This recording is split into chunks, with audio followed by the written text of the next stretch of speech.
आपण पाहत आहात बागलाण वृत्तांत, खबरबात महाराष्ट्राची। घाटनांदूर, मुरंबी, पट्टी, वडगाव, पूस, गिरवली, उजनी येथून आंदोलक मावळ्यांना खाण्यापिण्याची रसद रवाना। मराठा समाजाला ओबीसी मधून आरक्षण मिळविण्यासाठी आझाद मैदान येथे आंदोलनाला गेलेल्या आंदोलनकर्त्यांची गैरसोय होऊ नये, परिस्थिती जितकी बिकट तितकाच मराठा तिखट या म्हणीप्रमाणे महाराष्ट्राच्या गावगाड्यातून आंदोलनासाठी गेलेले आपले समाज बांधव उपाशी राहू नये म्हणून गावागावातील महिलांनी मोठ्या प्रमाणात मुंबई येथील आंदोलन करणाऱ्या मावळ्यांना चपाती, धपाटे, चिवडा, दशम्या, पाणी बॉटल, बॉक्स इत्यादी खाण्यापिण्याची रसद तालुक्यातील घाटनांदूर, मुरंबी गावाच्या वतीने पाठविण्यात आली।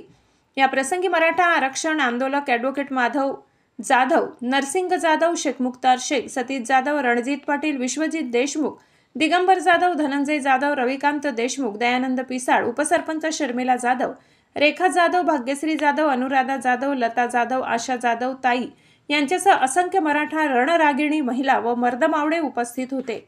बागलाण वृत्तांतासाठी महेंद्र गोदाम। आरक्षणासाठी जे लढा देत आहेत त्यांनी खंबीरपणे लढा द्यावा आणि त्यांना पूर्णपणे इतकं सहकार्य होईल। आम्ही त्यांना धपाटे, चिवडा, दशम्या, चटणी, लोणचं जे होईल सामान ते आमच्याकडे जे होईल, जे कमी पडेल ते तिथपर्यंत पाण्याच्या बॉटल सर्व